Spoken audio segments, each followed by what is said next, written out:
Good morning friends, आप सबों का हमारे चैनल के ट्यूटोरियल्स में स्वागत है। आज हम लोग टॉपिक डिस्कस करने जा रहे हैं, वो है MIL Hindi AEC ability enhancement course 1 semester 1 के छात्रों के लिए ऑब्जेक्टिव क्वेश्चन, बहुविकल्प प्रश्नोत्तर, वस्तुनिष्ठ प्रश्नोत्तर।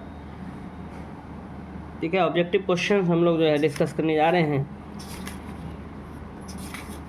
आइए हम लोग डिस्कस करते हैं 100 इम्पॉर्टेंट ऑब्जेक्टिव क्वेश्चन, 100 वस्तुनिष्ठ प्रश्नोत्तर MIL हिंदी AEC 1 सेमेस्टर 1 छात्रों के लिए। क्वेश्चन नंबर 1, देवनागरी लिपि का विकास किस लिपि से हुआ है? ए ब्राह्मी लिपि से, ख खरोष्ठी लिपि से, ग चित्रलिपि से, घ कुटिल लिपि से। इसका सही उत्तर हो जाएगा ब्राह्मी लिपि से, ब्राह्मी। ठीक है, देवनागरी लिपि का विकास किस लिपि से हुआ है? तो ब्राह्मी लिपि से हुआ है। इसका सही उत्तर हो जाएगा क ब्राह्मी लिपि। क्वेश्चन नंबर 2, उच्चारण प्रयत्न के आधार पर व्यंजन ध्वनियों के कितने भेद हैं? क 9, ख 10, ग 11, घ 12। तो इसका सही उत्तर हो जाएगा क 9। उच्चारण प्रयत्न के आधार पर व्यंजन ध्वनियों के कितने भेद हैं? 9 भेद हैं। राजभाषा आयोग का गठन कब किया गया? क 3 जून 1955, ख 5 जून 1955, ग 7 जून 1955, घ 9 जून 1955। तो राजभाषा आयोग का गठन 7 जून 1955 को किया गया। क्वेश्चन नंबर 4, भारतीय संविधान में किन अनुच्छेदों में राजभाषा संबंधी प्रावधानों का उल्लेख है? क 343 से 351 में, ख 434 से 315 तक, ग 443 से 135 में, घ 334 से 153 तक। इसका सही उत्तर हो जाएगा 343 से 351 में। क्वेश्चन नंबर 5, पद्मावत की भाषा है? क अवधी, ख ब्रज, ग राजस्थानी, घ गुजराती। तो पद्मावत की भाषा जो है अवधी है। इसका सही उत्तर है अवधी। पद्मावत की भाषा अवधी है। भाषा की सार्थक लघुत्तम इकाई है? क वर्ग, ख शब्द, ग वाक्य, घ उपवाक्य। तो इसका सही उत्तर हो जाएगा ख शब्द। भाषा की सार्थक लघुत्तम इकाई शब्द है। क्वेश्चन नंबर 7, रामचरितमानस के किस कांड में तुलसीदास ने कलयुग का वर्णन किया है? क सुंदर कांड में, ख उत्तर कांड में, ग बाल कांड में, घ अयोध्या कांड में। तो उत्तर कांड में। रामचरितमानस ने तुलसीदास में उत्तर कांड में जो है कलयुग का क्या किया है? वर्णन किया है। निराला, सूर्यकांत त्रिपाठी निराला का प्रथम कविता संग्रह कौन सा है? क अनामिका, ख राग विराग, ग सरोज स्मृति, घ बादल राग। इसका सही उत्तर हो जाएगा क अनामिका। निराला का प्रथम कविता संग्रह अनामिका है। कबीर की रचना है शब्दांजलि, कीरत गाथा, बीज कविता, बीजक। तो कबीर की गाथा क्या है? बीजक। भाषा का आरंभ होता है क शब्द से, ख ध्वनि से, ग अर्थ से, घ स्वरूप से। तो भाषा का आरंभ होता है ख ध्वनि से। भाषा का आरंभ ध्वनि से होता है। Ramchandra Shukla, 11 number question. रामचंद्र शुक्ल का निबंध है? क भय, ख गेहूं और गुलाब, ग सदाचार का तावीज, और घ साहित्य का उद्देश्य। तो भय जो है ये निबंध किसने लिखा है? रामचंद्र शुक्ल ने लिखा है। रामचंद्र शुक्ल का निबंध है भय। हरिशंकर परसाई हैं? क चित्रकार, ख व्यंग्यकार, ग मूर्तिकार, घ नाटककार। तो व्यंग्यकार है, व्यंग्य करते हैं। व्यंग्य माने चुटकुला लेना, हंसी मजाक उपहास करना, व्यंग्य करना। हरिशंकर परसाई चित्रकार हैं, व्यंग्यकार हैं, मूर्तिकार हैं, नाटककार हैं। तो व्यंग्यकार है। क्वेश्चन नंबर 13, रामचरितमानस में कितने कांड हैं? क 6, ख 7, ग 8, घ 9। तो इसका सही उत्तर हो जाएगा ख 7। रामचरितमानस में 7 कांड हैं। आइए बढ़ते हैं अगले प्रश्न की तरफ। क्वेश्चन नंबर 14, क्वेश्चन नंबर 14 की तरफ। कबीर की रचना है क बीजक, ख आंसू, ग रामायण, घ साहित्य लहरी। तो कबीर की रचना जो है वो है आपका क बीजक। कबीर की रचना क्या है? क बीजक। अघटन घटना क्या समाधान कविता का कवि हैं? क जयशंकर प्रसाद, ख रामधारी सिंह दिनकर, ग मुक्तिबोध, घ दुष्यंत कुमार। तो इसकी कविता लिखे हैं रामधारी सिंह दिनकर। राग विराग है क काव्य ग्रंथ, ख उपन्यास, ग कहानी, घ आलोचना। तो इसका सही उत्तर है ख काव्य ग्रंथ। दिनकर जी कवि हैं क छायावादी कवि हैं, ख प्रयोगवादी, ग मार्क्सवादी, घ प्रगतिवादी। तो इसका सही उत्तर हो जाएगा घ प्रगतिवादी। दिनकर जी कवि हैं क छायावादी, ख प्रयोगवादी, ग मार्क्सवादी, घ प्रगतिवादी। तो इसका सही उत्तर हो जाएगा घ प्रगतिवादी। पढ़ते हैं अगले प्रश्न की तरफ। Question number 18। नागार्जुन का जन्म किस प्रांत में हुआ? क बिहार, ख उत्तर प्रदेश, ग आंध्र प्रदेश, घ आसाम। तो इसका सही उत्तर हो जाएगा क बिहार। नागार्जुन का जन्म बिहार में हुआ। Question number 19। तुलसीदास के गुरु हैं क रैदास, ख रामानंद, ग नरहरिदास, घ वल्लभाचार्य। तो इसका सही उत्तर हो जाएगा ग नरहरिदास। तुलसीदास के गुरु हैं नरहरिदास। Question number 20। हिंदी शब्दानुशासन किसकी रचना है? क किशोरीदास वाजपेयी, ख कामता प्रसाद गुरु, ग वचन देव कुमार, घ वासुदेव नंदन प्रसाद। इसका सही उत्तर हो जाएगा क किशोरीदास वाजपेयी। किशोरीदास वाजपेयी। Question number 21। बाबर की ममता किसकी रचना है? क देवेंद्रनाथ शर्मा, ख मोहन राकेश, ग हरिकृष्ण प्रेमी, घ उदय शंकर भट्ट। तो ये लिखा है देवेंद्र शर्मा ने, देवेंद्रनाथ शर्मा। बाबर की ममता। मंडप गमन खंड है, मंडप गमन खंड है क रामचरितमानस का, ख पद्मावत का, ग कामायनी का, घ पृथ्वीराज रासो का। तो रामचरितमानस का मंडपगण रामचरितमानस का क्या है? खंड है। संविधान की अष्टम सूची में अभिभाषाओं की संख्या है 18, 22, 23, 20। तो 22। संविधान की अष्टम सूची में भाषाओं की संख्या कितनी है? 22। रामचरितमानस है, क्वेश्चन नंबर 24। रामचरितमानस है क खंड काव्य, ख मुक्तक काव्य, ग महाकाव्य, घ इनमें से कोई नहीं। इसका सही उत्तर हो जाएगा ग महाकाव्य। राम वृक्ष बेनीपुरी की रचना नहीं है। इसमें से कौन सा है जो राम वृक्ष बेनीपुरी की रचना क्या है? नहीं है बोल रहा है। राम वृक्ष बेनीपुरी की रचना नहीं है। क जंजीरें और दीवारें, ख कैदी की पत्नी, ग माटी की मूर्तें, घ कंकाल। तो कंकाल जो है ये राम वृक्ष बेनीपुरी की रचना नहीं है, बाकी सब राम वृक्ष बेनीपुरी ने ही लिखा है। जंजीरें और दीवारें, कैदी की पत्नी, माटी की मूर्तें।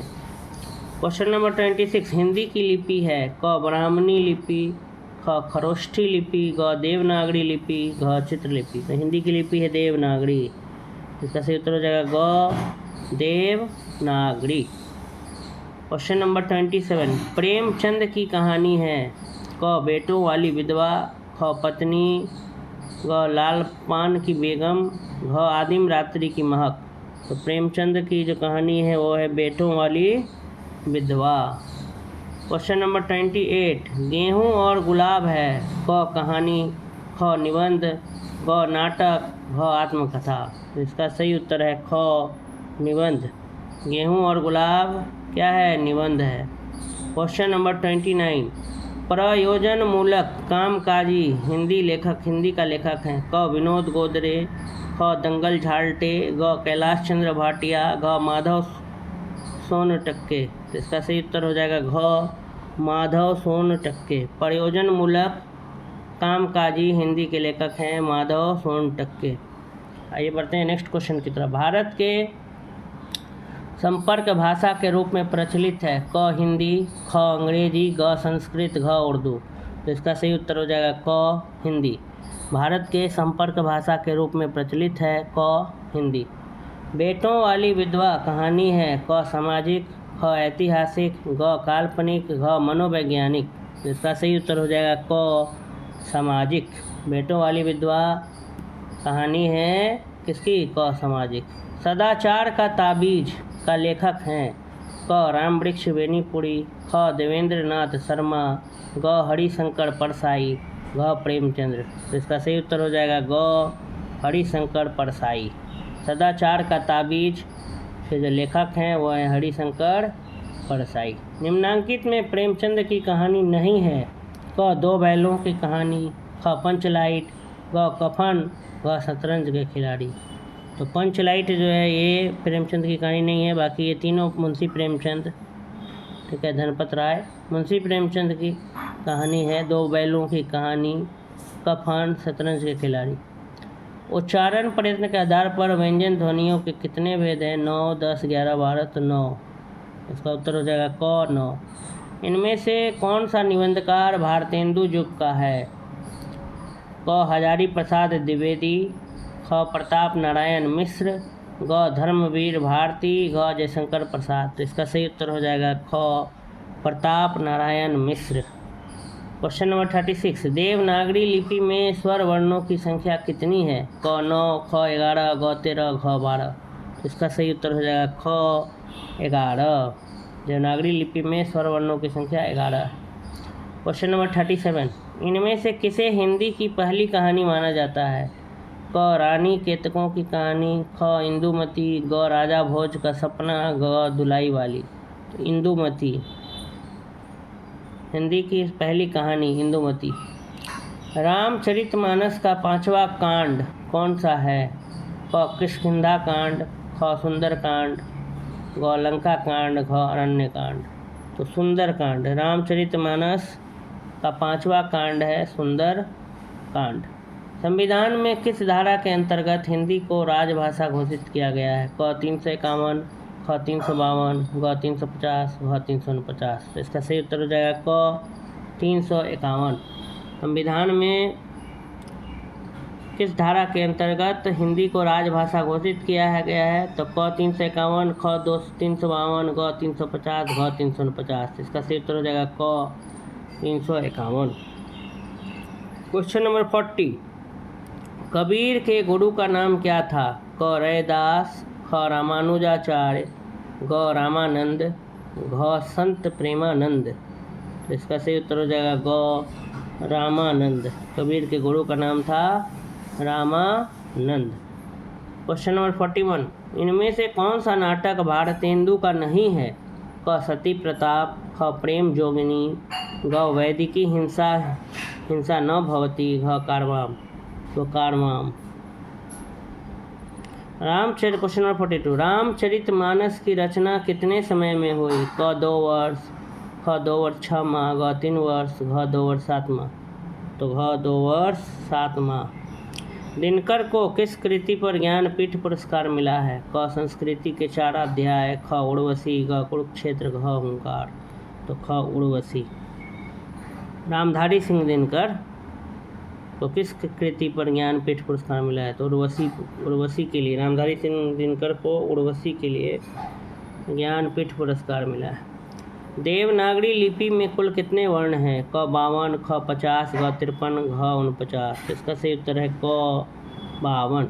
देवनागरी लिपि में कुल 52 वर्ण हैं, 52 वर्ण। इनमें से कौन सी ध्वनि कंठ नहीं है?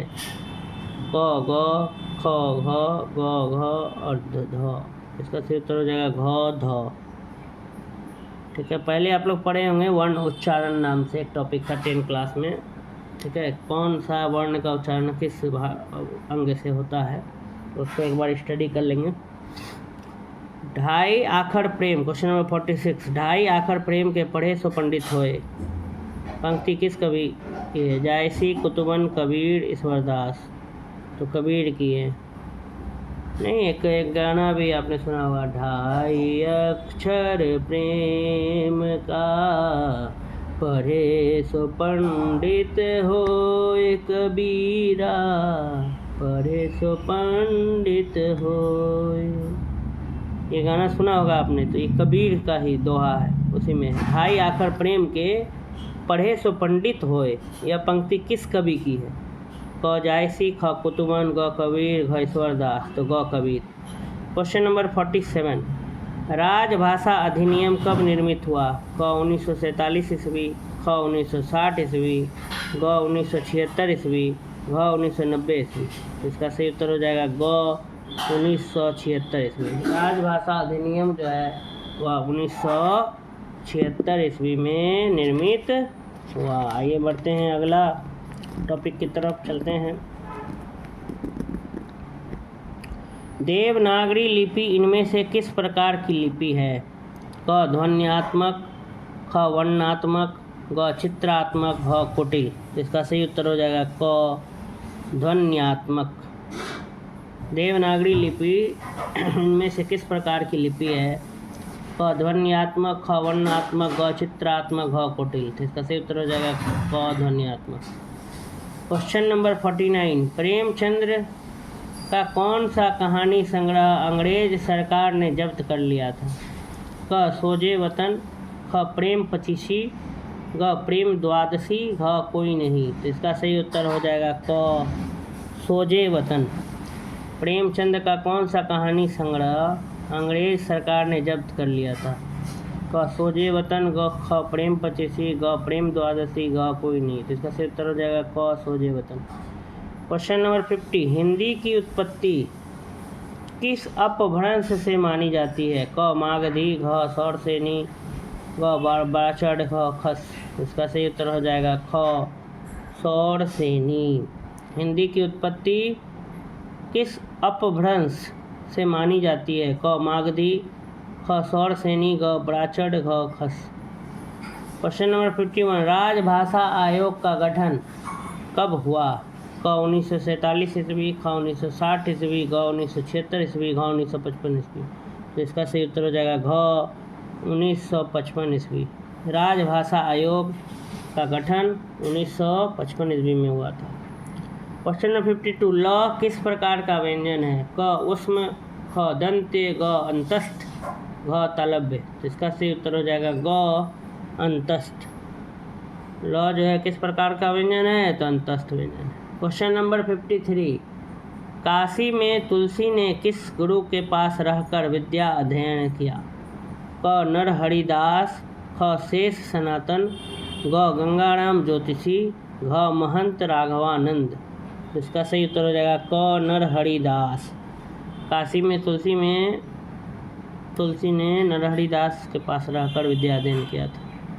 क्वेश्चन नंबर 54, पद्मावत का हीरामन तोता किसका प्रतीक है? क गुरु, ख पंडित, ग मन, घ बुद्धि। तो इसका सही उत्तर हो जाएगा क गुरु। पद्मावत का हीरामन तोता किसका प्रतीक है? गुरु का। क्वेश्चन नंबर 55, बीजक नामक से कबीर की रचनाओं का संकलन किसने किया? क किलदास, ग द्वारिकादास, ग धर्मदास, ग श्याम सुंदर दास। तो धर्मदास ने किया। बीजक ये कबीर की रचना है, कबीर की रचनाओं का एक जगह संकलन किया गया है, ठीक है, उसको बीजक कहा जाता है। तो ये धर्मदास ने संकलन किया। क्वेश्चन नंबर 56, देवनागरी लिपि में स्वर्ण वर्णों की संख्या कितनी है? क 9, ख 11, ग 13, घ 12। इसका सही उत्तर हो जाएगा ख 11। देवनागरी लिपि में स्वर वर्ण माने वही अ से लेके अ तक। देवनागरी लिपि मतलब हिंदी भाषा का जो लिपि है वो देवनागरी है, और उसमें कितने स्वर वर्ण हैं? तो 11 है। अ से लेके अ तक स्वर वर्ण, और क से लेके ग तक को व्यंजन वर्ण कहते हैं। स्वर वर्ण और व्यंजन वर्ण, बचपन से आप ग्रामर अगर हिंदी पढ़े होंगे कभी तो सुने होंगे। वर्णमाला अ से अ तक स्वर वर्ण और क से ग तक व्यंजन वर्ण। तो स्वर वर्ण कितने हैं? 11 हैं अ से अ तक। देवनागरी लिपि में स्वर वर्णों की संख्या कितनी है? क 9, ख 11, ग 13, घ 12। इसलिए इसका सही उत्तर हो जाएगा ख 11। क्वेश्चन नंबर 57, भारतेंदु जी ने किस प्रहसन में भ्रष्ट शासन तंत्र पर प्रहार किया है?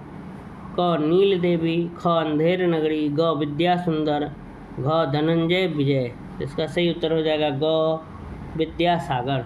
भारतेंदु जी ने विद्यासागर प्रहसन में भ्रष्ट शासन तंत्र पर क्या किया है? प्रहार किया है। क्वेश्चन नंबर 58, बेटों वाली विधवा कहानी किनके द्वारा रचित है? क प्रेमचंद, ख रामचंद्र शुक्ल, ग बेनीपुरी, घ दिनकर। तो बेटों वाली विधवा जो है वो क प्रेमचंद के द्वारा निर्मित है। प्रेमचंद, मुंशी प्रेमचंद के द्वारा रचित है बेटों वाली विधवा। बेटों वाली विधवा की विधा है एकांकी, निबंध, कहानी, संस्मरण। तो ये कहानी है। भय की विधा है, भय जो लिखा है वो उसकी विधा, ठीक है, शैली क्या? कहानी है, निबंध है, ललित निबंध है, संस्मरण है। तो ये निबंध है। बेनीपुरी जी के द्वारा जो विरचित गेहूं और गुलाब है, निबंध है, कहानी है, संस्मरण है या ललित निबंध है? तो ललित निबंध है। सदाचार का ताबीज, ये व्यंग विरचित है प्रेमचंद द्वारा, रामचंद्र शुक्ल द्वारा, हरिशंकर परसाई द्वारा, देवेंद्रनाथ शर्मा द्वारा। तो ये हरिशंकर परसाई द्वारा लिखा गया है। सदाचार का ताबीज, सदाचार का ताबीज किसके द्वारा लिखा गया? हरिशंकर परसाई द्वारा। हरिशंकर परसाई एक व्यंग्यकार है, प्रसिद्ध व्यंग्यकार। आगे देखते हैं। मंडप गमन खंड, क्वेश्चन नंबर 63, मंडप गमन खंड किस महाकाव्य से लिया गया है? क पद्मावत, ख रामायण, ग रामचरितमानस, घ महाभारत। तो इसका सही उत्तर हो जाएगा क पद्मावत। मंडप गमन खंड किस महाकाव्य से लिया गया है? क पद्मावत, ख रामायण, ग रामचरितमानस, घ महाभारत। तो इसका सही उत्तर हो जाएगा क पद्मावत। क्वेश्चन नंबर 64, पुष्प वाटिका प्रसंग रामचरितमानस के किस खंड से लिया गया है? क अयोध्या कांड, ख बाल कांड, ग किष्किंधा कांड, घ अरण्य कांड। तो इसका सही उत्तर हो जाएगा ख बाल कांड। पुष्प वाटिका प्रसंग रामचरितमानस के बाल कांड से लिया गया है। क्वेश्चन नंबर 65, भारत दुर्दशा के रचनाकार हैं? क जायसी, ख भारतेंदु, ग तुलसी, घ निराला। तो इसका सही उत्तर हो जाएगा ख भारतेंदु। भारत दुर्दशा के रचनाकार हैं भारतेंदु। क्वेश्चन नंबर 66, राग विराग पुस्तक के संपादक हैं? क रामधारी सिंह दिनकर, ख निराला, ग भारतेंदु, घ रामविलास शर्मा। इसका सही उत्तर हो जाएगा घ रामविलास शर्मा। क्वेश्चन नंबर 67, अघटन घटना क्या समाधान? कविता किनकी है? क रामधारी सिंह दिनकर, ख कबीर, ग निराला, घ भारतेंदु। तो अघटन घटना क्या समाधान ये रामधारी सिंह दिनकर के द्वारा लिखा गया है। क्वेश्चन नंबर 68, संक्षेपण के गुण हैं? क संक्षिप्तता, ख पूर्णता, ग स्पष्टता, घ उपयुक्त सभी। तो इसका सही उत्तर हो जाएगा घ उपयुक्त सभी। संक्षेपण का प्रयोग उपयुक्त सभी में होता है। संक्षिप्तता, पूर्णता और स्पष्ट। संक्षेपण का प्रयोग होता है क व्यक्तिगत पत्र में, ख कार्यालय पत्र में, ग अर्ध सरकारी पत्र में, ग प्रयुक्त क और घ दोनों में। तो दोनों में, व्यक्तिगत पत्र में भी और कार्यालय पत्र में। संक्षेपण में शीर्षक होता है। क्वेश्चन नंबर 70, संक्षेपण में शीर्षक होता है क प्रसंग से संबंधित, ख संक्षिप्त, ग सरल, घ उपयुक्त सभी। तो उपयुक्त सभी। संक्षेपण में जो शीर्षक जो टाइटल होता है वो प्रसंग टॉपिक से रिलेटेड होता है, छोटा होता है और आसान सरल होता है। प्रसंग से संबंधित, संक्षिप्त और सरल। संक्षेपण मूल अवतरण का होना चाहिए। क आधा, ख एक तिहाई, ग एक चौथाई, घ उपरोक्त में से कोई नहीं। तो इसका सही उत्तर हो जाएगा ख एक तिहाई। संक्षेपण की भाषा किस पुरुष में होनी चाहिए? उत्तम पुरुष में, मध्यम पुरुष में, अन्य पुरुष में, उपयुक्त तीनों में। तो अन्य पुरुष में होनी चाहिए। संक्षेपण का अनिवार्य गुण है क संक्षिप्तता, ख विस्तार, ग उपयुक्त, दोनों इनमें से कोई नहीं। तो संक्षिप्तता, संक्षेपण का मतलब ही होता है छोटा करना, संक्षिप्तता करना।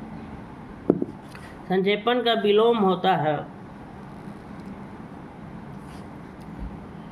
क पल्लवन, ख भाव विस्तारण, ग उपयुक्त, दोनों, घ इनमें से कोई नहीं। तो इसका सही उत्तर हो जाएगा क पल्लवन। संक्षेपण का विलोम होता है पल्लवन। क्वेश्चन नंबर 75, संक्षेपण का शीर्षक होना चाहिए क प्रसंग से संबंधित, ख संक्षिप्त, ग सरल, उपयुक्त सभी। तो उपयुक्त सभी इस बार रिपीट हो गया कि संक्षेपण का टाइटल टॉपिक से रिलेटेड, प्रसंग से संबंधित, ठीक है, संक्षिप्त होना चाहिए और सरल आसान होना चाहिए। संक्षेपण को निम्न में से किस नाम से जाना जाता है? क निबंध, ख सार लेखन, ग अनुवाद, घ टिप्पणी। सार लेखन, समरी राइटिंग। संक्षेपण को समरी भी कहा जाता है, इंग्लिश में समरी, SUMMARY। कोई बड़ा चीज़ को छोटे भाषा, छोटा में लिखना, संक्षेप में लिखना। संक्षेपण को निम्न में से किस नाम से जाना जाता है? क निबंध, ख सार लेखन, ग अनुवाद, घ टिप्पणी। क्वेश्चन नंबर 77, संक्षेपण में भाव एवं भाषा कैसी होनी चाहिए? क शुद्ध एवं सुस्पष्ट, अशुद्ध एवं अस्पष्ट, ग असामान्य, घ इनमें से कोई नहीं। तो इसका सही उत्तर हो जाएगा क शुद्ध एवं सुस्पष्ट। क्वेश्चन नंबर 78, पल्लवन की शैली होनी चाहिए। क व्यास शैली, ख समास शैली, ग उपयुक्त, दोनों, घ उपयुक्त में से कोई नहीं। तो इसका सही उत्तर हो जाएगा क व्यास शैली। पल्लवन की शैली कैसी होनी चाहिए? व्यास शैली। आइए नेक्स्ट देखते हैं। पल्लवन का दूसरा नाम है, पल्लवन का दूसरा नाम क्या है? क्वेश्चन नंबर 79, क भाव विस्तारण, ख भाव समापन, ग भावाभास, घ भाव अवसान। तो इसका सही उत्तर हो जाएगा क भाव विस्तारण। भाव विस्तारण, पल्लवन का दूसरा नाम है क भाव विस्तारण। क्वेश्चन नंबर 80, पल्लवन और कुछ नहीं वरन यह सहज प्रक्रिया है। क बिंदु से वृत्त बनाने की, बीज से वृक्ष बनाने की, कली से फूल बनाने की, या इनमें सभी। तो इनमें सभी। पल्लवन का मतलब होता है कली से फूल बनाना, या कोई बिंदु है उसे पूरा गोल बना देना, बीज है उसे वृक्ष बनाना, मैंने कोई छोटा चीज़ दिया है उसको बड़ा फैला देना, पल्लवन। बीज से वृक्ष बना देना। तो पल्लवन और कुछ नहीं वरन यह सहज एक आसान प्रक्रिया है। तो बिंदु से वृत्त बनाने के, वृत्त बने होता है सर्कल, बिंदु पॉइंट, पॉइंट से सर्कल बनाने का, या सीड से ट्री बनाने का, या कली से फूल बनाने का, इनमें सभी। तो इनमें सभी। क्वेश्चन नंबर 81, पल्लवन में होता है क भाव का विस्तार, ख केवल शब्दों का विस्तार, ग अनावश्यक तर्क, या घ इनमें से कोई नहीं। तो भाव का विस्तार, पल्लवन क्या है? तो भाव का विस्तार होता है पल्लवन में।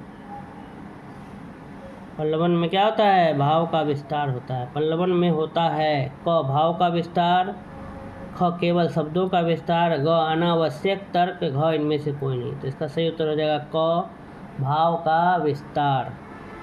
क्वेश्चन नंबर 82, पल्लवन का मूल कथन रहता है क साधारण, ख भाव गर्भित, ग मुहावरा, घ इनमें से कोई नहीं।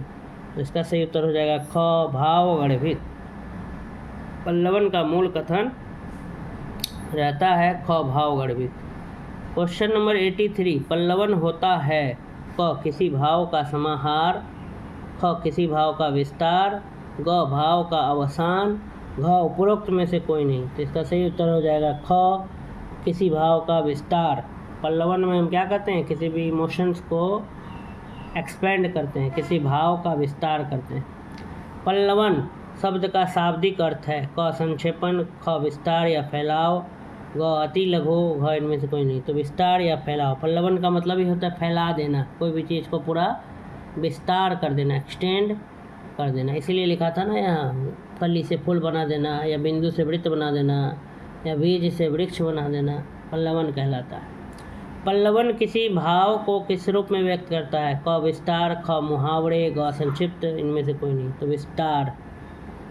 पल्लवन की रचना कौन से पुरुष में होनी चाहिए? उत्तम पुरुष, मध्यम पुरुष, अन्य पुरुष, इनमें से कोई नहीं, अन्य पुरुष।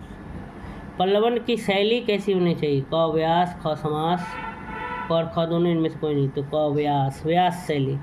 पल्लवन लेखन में कैसी बातों की अनावश्यक उल्लेख नहीं करनी चाहिए? क प्रासंगिक, ख अप्रासंगिक, तो अप्रासंगिक बातें जो टॉपिक से रिलेटेड नहीं है वैसे बातों को नहीं लिखना चाहिए पल्लवन लेखन में। ये नहीं कि विस्तार से लिखने दिया है तो जो मन सो लिख रहे हैं, टॉपिक से हट करके। टॉपिक से नहीं हटना है, जो भी लिखना है वो प्रासंगिक होना चाहिए, जुड़ा हुआ होना चाहिए, रिलेटेड होना चाहिए, सिग्निफिकेंट होना चाहिए।